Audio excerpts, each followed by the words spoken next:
Hey, how's it going, guys? Adeco here, and I am back with another Heroscape unboxing from the brand new wave that just came out, Boiling Tension. I have one of the unpainted Common Army Lava Crabs and Tanukis. I have one of Scavarith, Lord of Ruin. And I have one of the Revenant Acolytes and Gravegram, all unpainted. So I'm just going to do an unboxing real quick and go over the cards and see what I think about them. All right, first off, with the lava themed terrain I have going on today, I figured would be fitting for the lava crabs here in Tanuki Tricksters. I did take a little peek at these guys because I did not know how they were going to come unpainted, because I know the painted versions are kind of a translucent red. So I was hoping the unpainted ones would just be translucent red too. I didn't know how that worked, but they are not. They are normal gray.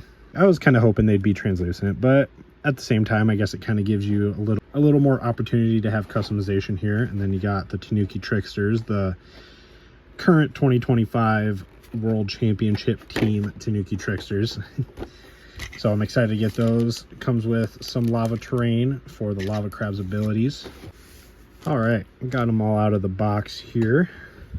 Miniatures are looking pretty cool. The Tanukis, definitely excited to get a few squads of those.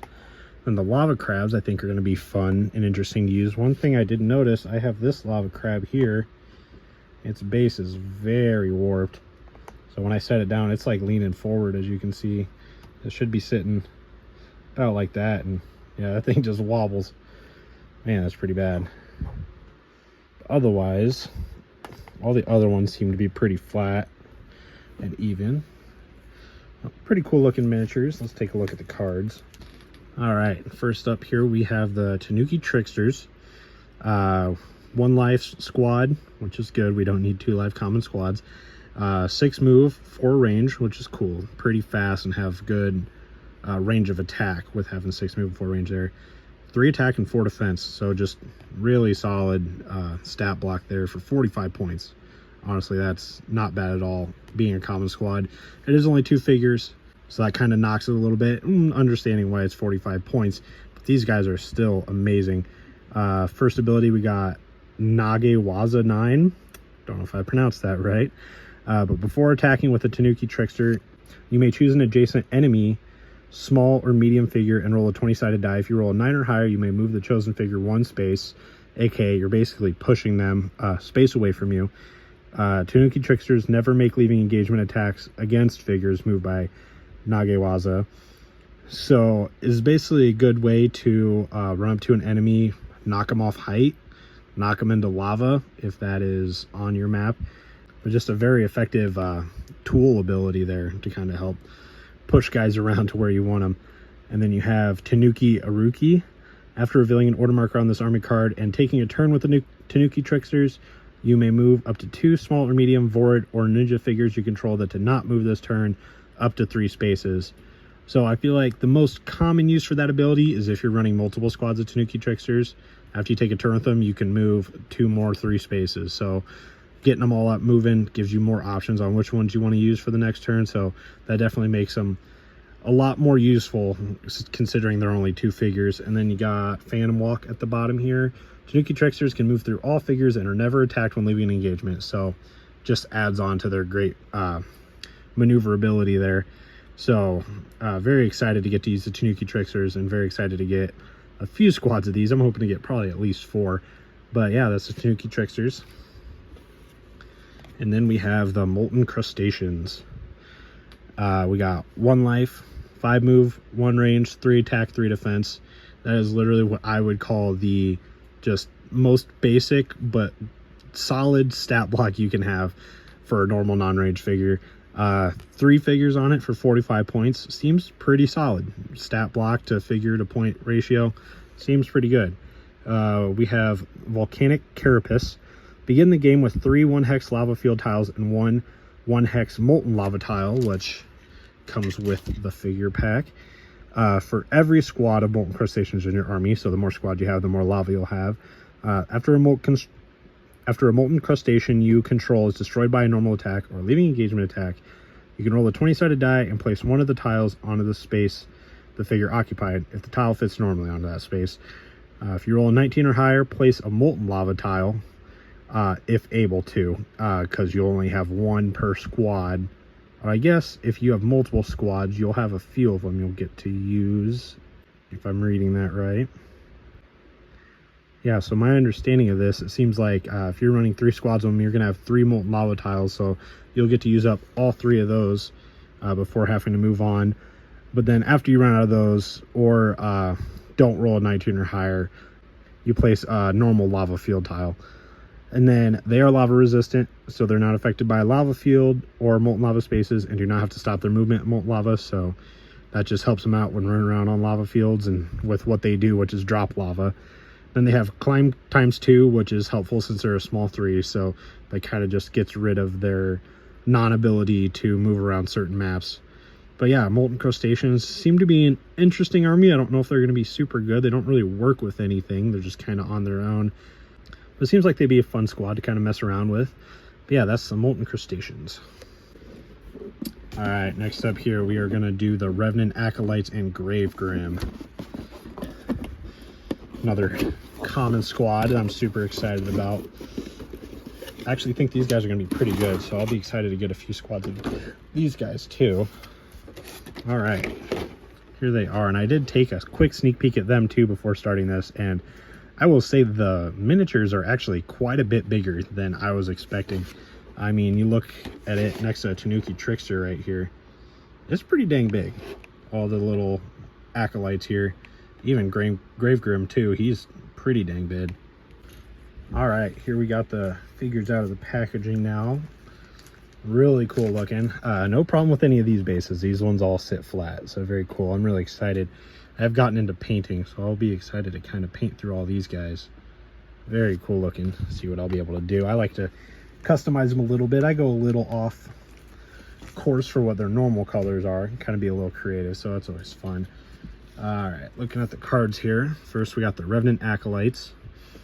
So we got 1 life common squad, 5 move, 1 range, 2 attack, 2 defense. So pretty weak stat block. 3 figures, 40 points. I mean, not terrible, but I'm definitely not using them just based off their stat block. Their first ability here, Hero Worship. While a hero you control who follows Revna, which out of the new Heroscape, there's quite a bit now, who follows Revna, attacks with a normal attack or defense. If that hero is adjacent to one or more of the Revenant Acolytes you control, you may re-roll 1 die. So just beneficial to have these guys next to your strong heroes that are attacking, defending, just giving them a boost. With some of the Revna heroes, definitely have some higher attack and defense stats, so that can definitely be very beneficial. Then their second ability, Risen by Revna. At the start of each round, before placing order markers, you may place one of your destroyed Revenant Acolytes on an empty space adjacent to a hero you control who follows Revna. So that just helps make the first ability better, because at the start of the round, you are spawning one of your dead acolytes right next to one of the heroes. So right at the start of the round, if they're still sitting there next to them, they have that attack boost or defense boost, being able to re-roll that die. So it's definitely very good. They seem like a good support squad for Revna heroes. So that'll be interesting to use, test them out, see what they really work the best with. But definitely very excited for the Revenant Acolytes. Cool looking card. All right, then we got Grave Grim, the first common hero so far in the new Heroscape. Common hero with 2 lives, 6 move, 1 range, 4 attack, 4 defense for 40 points. So first off, just really solid stat block for 40 points, I might add. So if you take that down, you're basically 20 points per life. So a 20-point figure with 4 attack, 4 defense, that's pretty dang good. So I like him. And then looking at his abilities, we have Guide of the Dead. After revealing an order marker on and before taking a turn with Grave Grim, you may move up to 6 small, medium, or large undead Isonech figures you control up to 3 spaces each. So that's a pretty cool ability, giving 6 figures the chance to move 3 spaces, but Unless I am wrong, I don't know if we have undead. Oh, undead or ice knight figure. So that is a very good ability if you are running squads of Revenant Acolytes who are undead. Or Ice Knight figures, which I love me some Ice Knight figures, like the Wraith Riders would work with that, even though they are unique, so you wouldn't be able to have 6 of them move.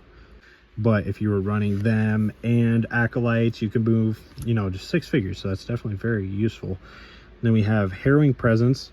When an opponent rolls a 20-sided die for a special power on one of their army cards, if one or more of the army cards figures are within 3 spaces of a figure you control with the Harrowing Presence special power, they must subtract 3 from their roll. So just kind of downgrading some D20 special power rolls. Not bad. Doesn't seem like it'll come into play too much maybe, but definitely like that first ability, and definitely really like his stat block. Gravegrim will be a fun little addition to armies that use undead or Icenix. But yeah, that is Gravegrim.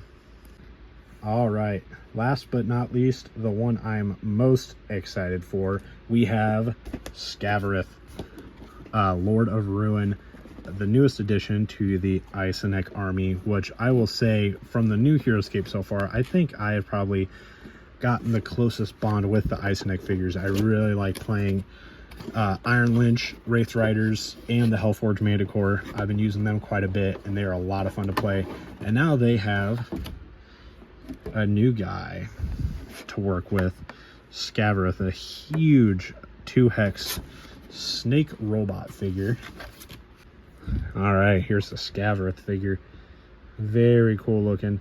And before I talk about his card, I'm going to talk about how I was saying earlier how I actually got into painting and do some custom painting. I have actually custom painted my Icenix figures that I have a certain theme, because I wasn't the biggest fan of their orange traffic cone look. So I have actually done my Icenix with base metallic silver with a metallic red instead of that orange. And I really like how these guys turned out with the theme I was doing. I did the same color scheme with the Wraith Riders, and they turned out sweet too. But yeah, so that is kind of my Icenix theme I've been going for. And yeah, I'm going to be super excited to do Scavareth the same exact way. Make them all consistently metallic red. I think looks really cool on them. So that is what I'm the most excited for, to be able to use him with all these guys together in my Icenix army. So let's take a look at this bad boys card. All right, we got Scavareth, Lord of Ruin.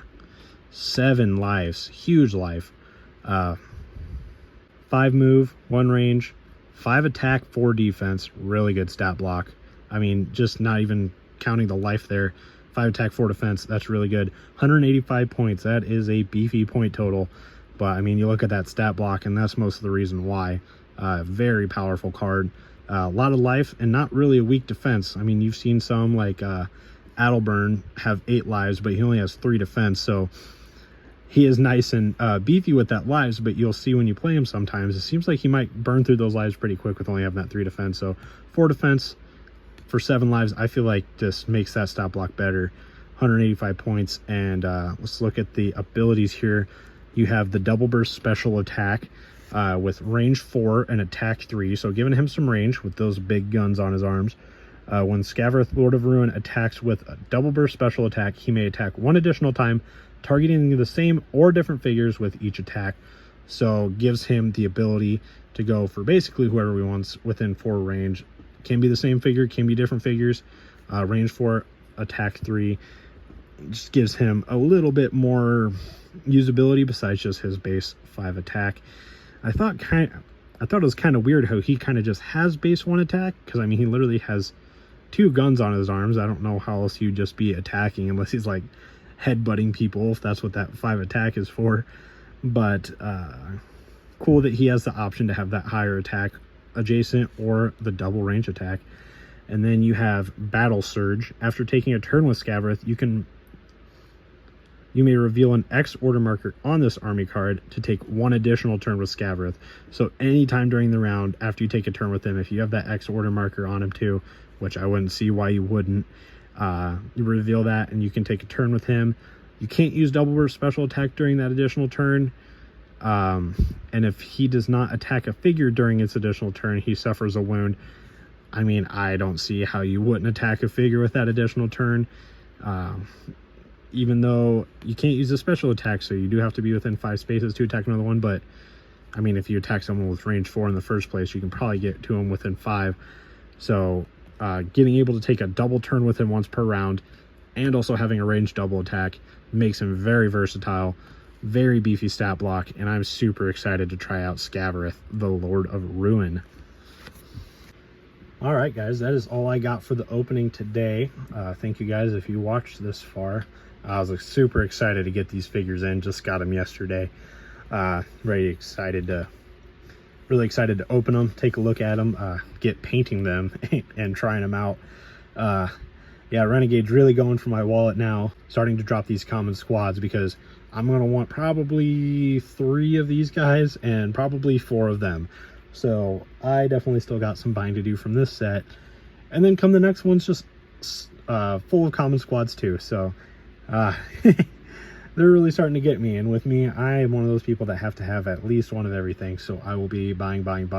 But super fun, super excited to be playing Heroscape. And honestly, I really do enjoy buying the unpainted ones, because I love painting them myself. Me and my girlfriend, we paint them together all the time, and we got some really cool ones we've done. As you can see, I did my 2 Isonix, which I thought turned out great. Can't wait to do Scavarith the same. But anyway, yeah, thank you guys so much for watching, and later.